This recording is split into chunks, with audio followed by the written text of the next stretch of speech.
আসসালামু আলাইকুম। সোহেল শিকদার চ্যানেলে সবাইকে স্বাগতম। তো আমি আসছি আজকে নাফি টাওয়ারে আসছিলাম। আমার কয়েকটা ডকুমেন্ট চাইছিল, ইটালি এম্বাসি ফোন দিছিল আমারে গত বৃহস্পতিবারে। তো আজকে 20 তারিখ, জানুয়ারি মাসের 20 তারিখ। তো কাগজ জমা দিয়ে আমি নিচে চলে আসলাম। আমার আসার পরে পেয়ে গেলাম আমাদের ভুক্তভোগীদের মধ্যে অন্যতম আমাদের অপু। তার সাথে আমার আমি আগে থেকে যোগাযোগ আছে। তো কি অবস্থা, তার কাছ থেকে জানতে চাই বর্তমান ভুক্তভোগীদের কি অবস্থা।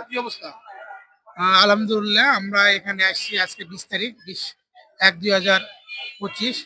এখানে এসে যা দেখলাম, মোটামুটি অবস্থা আমাদের খুব একটা সুবিধাজনক না। যাই হোক, এখানে আজকে ফ্যামিলি ভিসাগুলো মোটামুটি হয়তো 15-20টা মতো পাইছে, আর জমা 2-3টা। আর যেগুলো আছে রিটার্ন পাসপোর্ট কিছু আসছে। আর যারা অ্যাপার্টমেন্ট নিচ্ছে 2024-এর লাস্ট ডিসেম্বরে বা নভেম্বরে, তাদের এগুলো ভিসা হয় না। এটা দুটা দেখলাম, দুটার ভিসা হয় না, দেখছে এরকম দেখলাম ভিসা হয় না। আরো 2-4টা দেখলাম রেডি ফর কালেকশন আসছে, ওদের ভিসা হয় নাই। তো আশা করতেছি যে অবস্থা যাচ্ছে, আমাদের তো অনেক ভুক্তভোগী লোক, অনেক লোক আছে এখানে। আমরা চাই এটার সমাধান চাই, আমরা দ্রুত এটার সমাধান চাই। সমাধান প্রেক্ষিতে আমাদের পররাষ্ট্র মন্ত্রণালয় এই বিষয়টা জানায় এবং জানাইছি, তারা এটা দ্রুত সমাধান করে দেওয়ার কথা ছিল। এখন আমরা কিছু আশ্বাস পাচ্ছি না। আমরা চাচ্ছিলাম আমাদের মাধ্যমে যারা আছে, আচ্ছা, একটা কথা জিজ্ঞেস, যারা অ্যাপয়েন্টমেন্ট পাইছে এলএন দিয়া, তাদের অবস্থাটা কি? এগুলোর ভিসা মনে হয় না হওয়ারই সম্ভাবনা, কারণ এই অ্যাপার্টমেন্ট তো স্পটটা বন্ধ অলরেডি। আর বন্ধ থাকার মধ্যে অ্যাপার্টমেন্ট কে দিচ্ছে বা কারা দিচ্ছে, বিএসএফ এটা কিভাবে দিচ্ছে আমরা জানি না। তবে যারা অ্যাপার্টমেন্ট দীর্ঘ সময় বন্ধ আছে, বন্ধ থাকার পর যারা নভেম্বর ডিসেম্বরে জমা দিচ্ছে, তাদের ভিসাগুলো না হওয়ার সম্ভাবনা বেশি। এবং আমি যারা প্র্যাকটিক্যাল দেখলাম, এরকম দুটারই ভিসা হয় নাই। এটা একজন ছিল 4 ডিসেম্বর 2024, আর একজন দেখলাম 28-11-2024। এগুলো বিষয় হয় নাই অলরেডি। অ্যাপার্টমেন্ট কিভাবে পাইছে জানি না। আমিও ডেলিভারি কিরকম হইতেছে, বাকি দুটো না ডেলিভারি, বর্তমান ডেলিভারি নাই। বর্তমান ডেলিভারি একজন ছিল। দুটা মিলে সিলেট আর চিটাগাং মিলে 3টা-4টা করে দেখা যায় ডেলিভারি। আমরা যতটুকু ইনফরমেশন নেই বা যতটুকু আমাদের লোকজন আছে তার মাধ্যমে জানতে পারি, বা প্রতিদিন যাই, তাদের মধ্যে থেকে দেখতে পাই 2 থেকে 3 জন বা 5 জন। এই সপ্তাহে, গত সপ্তাহে একদম ডেলিভারি স্লো, মানে এই 2 সপ্তাহে মোটামুটি 200 ডেলিভারি হয়নি টোটাল। এরকম না, একদম খুব কম ডেলিভারি। হ্যাঁ, একদম খুব কম ডেলিভারি। তো ঠিক আছে, যারা আবেদনকারী আছেন, ভুক্তভোগী আছেন, তারা ধৈর্য ধরে অপেক্ষা করেন। দেখেন কপালে আল্লাহ তাআলা যা লিখবে তাই হবে, তাই না? জি, ইয়েস, অবশ্যই। তো যাক, আমরা এটা এটা খুব তাড়াতাড়ি এটার সমাধান চাই। আমরা যদি ভিসা, যদি আমাদের কাগজগুলো অরিজিনাল হয়, আমাদের যেন ভিসাগুলো দেয় এবং খুব দ্রুত এটা যেন কার্যক্রম করে, সে আশা বক্তব্য রাখতেছি। আমাদের যদি নেক্সট টাইমে যে প্রধান উপদেষ্টার সাথে যদি এটা কথা বলা লাগে, আমাদের সর্বোচ্চ সহযোগিতা করবে প্রধান উপদেষ্টার সাথে। আমরা এই বিষয়টা নিয়ে বসবো ইনশাল্লাহ, আপনাদের দোয়ায়। আমরা চাই এটার সমাধান, এটা নিষ্পত্তি চাই। এই যে 2022-23-এর যতগুলো কাগজ আছে, প্রায় 55 হাজারের মতন, এটা নিষ্পত্তি চাই দ্রুতই। আজকে কিন্তু আমি একটু উপরে জিজ্ঞেস করছিলাম, তারা বলতেছে কোনো সিরিয়াল নাই, সবকিছু উল্টা পাল্টা ভাবে চলতেছে, হযবরল অবস্থা। আসলে এই হযবরল অবস্থা থেকে আমরা সবাই মুক্তি চাই। আবেদনকারীদের একটা এসপার করে দিয়ে দেখ, হয়তো ভিসা দেখ, না রিটার্ন দিয়ে দেখ। রিটার্ন তো দিয়ে দিছে, তাদের একটা সিদ্ধান্ত দিয়ে দেখ, তারা অন্য কাজে মনোনিবেশ করতে পারতেছে না। তো ঠিক আছে অপু ভাই, ধন্যবাদ আপনাকে। ধন্যবাদ আপনাকে, অনেক অসংখ্য ধন্যবাদ। আপনার কয় তারিখে জমা দিয়েছিলেন? আমার তো ইমেল করছি আমি অ্যাপয়েন্টমেন্টের জন্য ইমেল করছি, কিন্তু এখন 8 মাস হয়ে গেছে।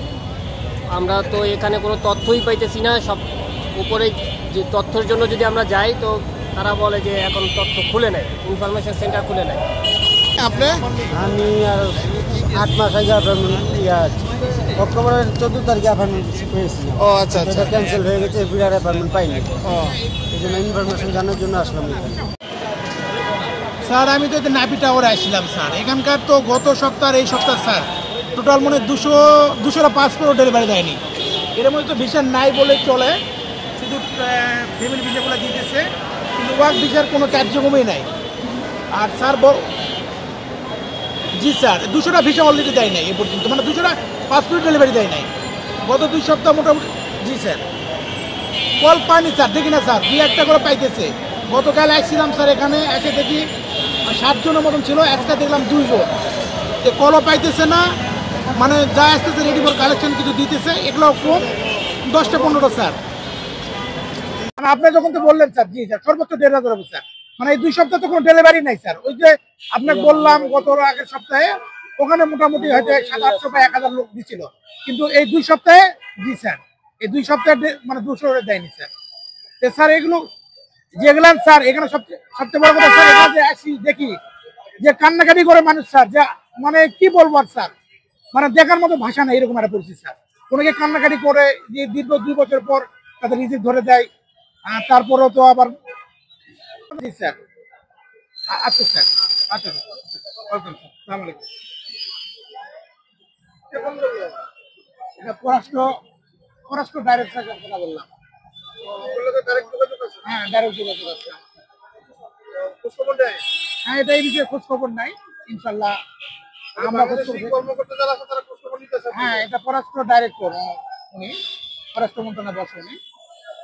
আজকে আমি আমাদের যে নাফি টাওয়ারে আমাদের ইটালি যে ডেস্ক আছে 4 তলায় নাফি টাওয়ারে, সেখানে গেছিলাম। গত বৃহস্পতিবারে আমার এই ইটালি এম্বাসি থেকে একটা ফোন আসে যে আমার কিছু কাগজপত্র দরকার। যদিও আমার এটা টুরিস্ট ক্যাটাগরি, তারপরেও কিছু আমি এই যে যেমন হেলথ ইন্স্যুরেন্স এবং ট্রাভেল প্ল্যান, যেটা আমার ফ্লাইট রিজার্ভেশন যেটা ছিল সেটা তো এক্সপায়ার হয়ে গেছে, সেই জন্য নতুন করে দিতে বলছে। তো আমি আজকে জমা দিয়ে আসছি, হয়তো আশা করতেছি আমি 1 সপ্তাহের মধ্যে হয়তো ভিসা সহ আমার পাসপোর্টটা ফেরত পাবো।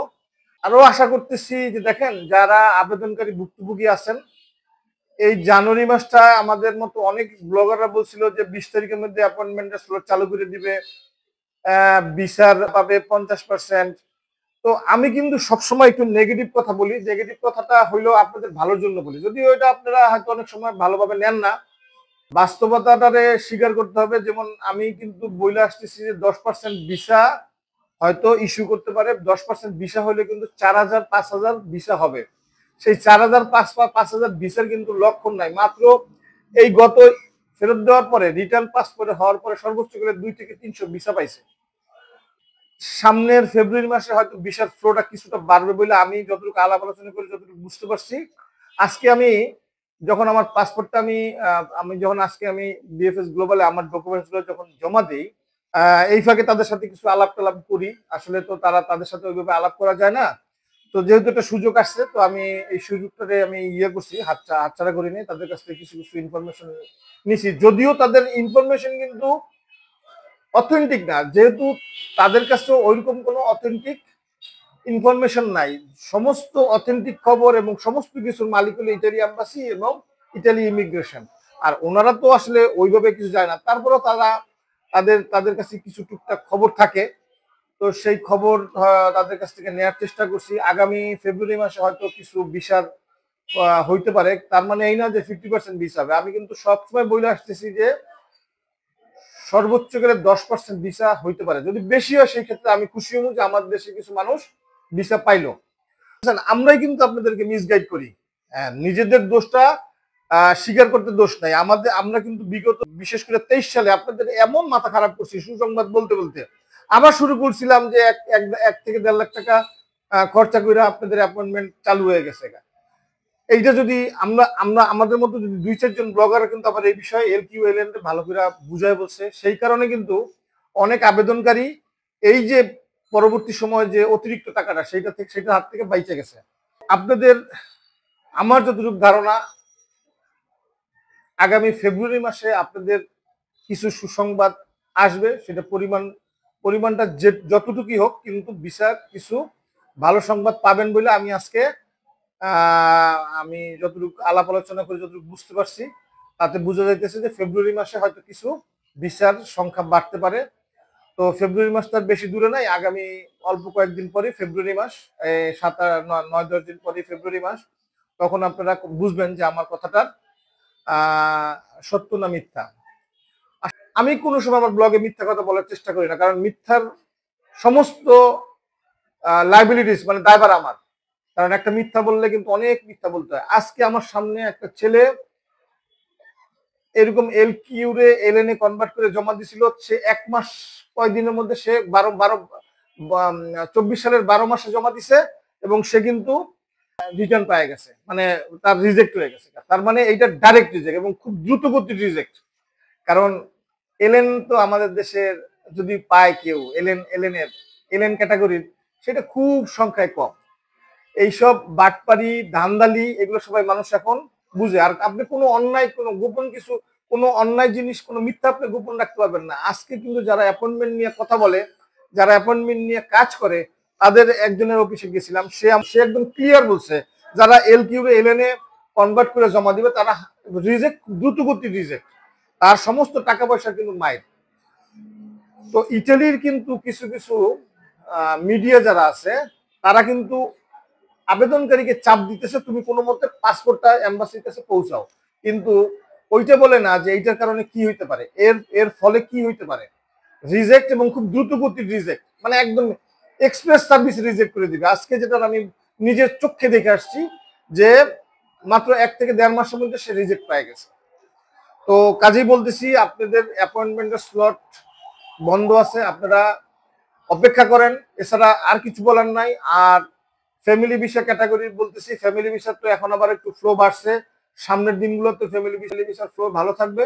তো আপনাদের সবাইরই বলতেছি ইটালি বিষয়ে যত ক্যাটাগরি আছে, family visa, student visa, work visa কথা বললামই না, অন্যান্য যে ক্যাটাগরি সবগুলাই আপনাদেরকে বলতেছি আপনারা অপেক্ষা করেন, অপেক্ষা করা ছাড়া আর কোনো উপায় নাই। এইটাই হলো ফাইনাল কথা। আর আমি যেমন 3 মাস 10 দিন আগে আমি আমার পাসপোর্ট জমা দিয়েছিলাম, আমার কোনোদিন এত দিন লাগে নাই। আমার হয়তো ধরো আরো ধরেন আরো 1 সপ্তাহ লাগবে। আমার এক বন্ধু আমার চেয়ে 3 মাস আগে ট্যুরিস্ট ভিসার জন্য আবেদন করছিল, তার তো এখন পর্যন্ত কোনো খবর নাই। হয়তো তার রিজেক্ট করে দিতে পারে, সেই জন্য হয়তো তার কোনো খবর নাই। আবার আমার 1 মাস পরে জমা দিছে, সেও এখন পর্যন্ত তার খবর নাই। তো আসলে পুরো সিস্টেমটাই এখন একটা হযবরল সিস্টেম। সকল আবেদনকারী আছে যে তাদের বলতেছি ভাই আপনারা ধৈর্য ধরেন, আল্লাহ তাআলা আপনাদের মনের আশা পূরণ করুক। তো আজকে বিদায় নিচ্ছি, দেখা হবে নতুন কোনো ভিডিওতে, সেই পর্যন্ত বিদায় নিচ্ছি। আসসালামু আলাইকুম।